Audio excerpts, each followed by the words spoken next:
path and you think that you're heading, you know, towards your star. And so you go in that direction. And then, because you're here, the world looks a particular way, but then when you move here, the world looks different, and you're different as a consequence of having made that voyage. And so what that means is that now that thing that glimmers in front of you is going to have shifted its location, because you weren't very good at specifying it to begin with, and now that you're a little sharper and more focused than you were, it's going to reveal itself with more accuracy to you. And so then you have to take a, you know, it's almost like a 180-degree reversal. But it isn't, because, you know, you've gone this far, and that's a long ways to get that far. But that's a lot farther than you would be if you just stayed where you were, waiting. And so it doesn't matter that you overshoot continually, because as you overshoot, even if you don't learn what you should have done, you're going to continually learn what you shouldn't keep doing. And if you learn enough about what you shouldn't keep doing, then that's tantamount at some point to learning at the same time what you should be doing. So it's okay. So it's like this. Now, what's cool about it, though, I think, is that as you progress, the degree of overshooting starts to decline, right? And that we know that there's nothing hypothetical about that. As you learn a new skill, like even to play a song on the piano, for example, you overshoot madly. You're making all sorts of mistakes to begin with, and then the mistakes, they disappear. There's a great TED talk, I think it was, about this guy set up a really advanced computational recording system in his home and recorded every single utterance his young child made while learning to speak. And then he put together the child's attempts to say certain phonemes and put them in a list, and you can hear the child deviating madly to begin with, and then after hundreds and hundreds of repetitions just zeroing right in on the exact phoneme. So, you know, you might not know this, but when kids babble, because they start babbling when they're quite young, they babble every human phoneme, including all sorts of phonemes that adults can't say. And then they die into their language, so that after they learn, say, English, then there's all sorts of phonemes they can no longer hear or pronounce. But to begin with, it's all there, which is really quite interesting. But so as they learn a particular language, they zero in on the proper way to pronounce that, and their errors minimize. And every time you learn something, that's how it is. And that's really useful to know, too, because it means that it's okay to wander around stupidly before you fix your destination. Now, you see that echoed in Exodus, right?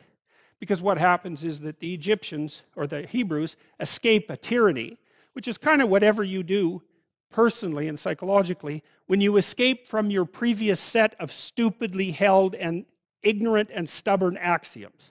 It's like, away from that tyranny. It's like, great, I freed myself from that. Well, then what? Well, you'd think, well, now I'm on the way. It's, no, you're not. Now you're in the desert, where you wander around stupidly, you know, and worship the wrong things until you finally organize yourself morally again and head in the proper direction. So that's worth knowing, too, because you think, well, I got rid of a lot of things, baggage, excess baggage that I didn't need in my life, and now everything's okay. It's like, no, it's not. You've got rid of a whole set of scaffolds that were keeping you in place, even though they were pathological. And now you have nothing, and nothing actually turns out to be better than something pathological, but you're still stuck with the problem of nothing. And that's, well, that's exactly why Exodus is structured the way that it is. It's that you escape from a tyranny. It's, hooray, we're no longer slaves. Yeah, well, now you're nihilistic and lost. It's not necessarily an improvement. But it is see, it's also useful to know that, because you can also be deluded into the idea that, imagine that you're trying to become enlightened, which might mean to turn all those parts of you on that could be turned on. You think, well, that's just a linear pathway uphill. You know, it's just from one success to another. No, it's not. It's like, here you are, and you're not doing too badly, and the first step is a complete bloody catastrophe. It's worse. And then maybe you can pull yourself together, and you hit a new plateau, and then that crumbles and shakes, and bang, it's worse again. And so, because part of the reason that people don't become enlightened is because it's punctuated by intermittent deserts. essentially, by intermittent catastrophes. And if you don't know that, well, then you're basically screwed, because you go ahead on your movement forward and you collapse and you think, well, that didn't work, I collapsed. It's like, no, that's par for the course. It's not indication that you failed, it's just indication that it's really hard. And that when you learn something, you also unlearn something. And the thing you unlearned is probably useful, and unlearning it actually is painful. You know, let's say if you have to get out of a bad relationship. It's like there isn't any relationship that's 100% bad. And so when you jump out of it, well, maybe you're in better shape, but you're still lonesome and disoriented, and you don't know what your past was, and you don't know what your present is, and you don't know what your future is.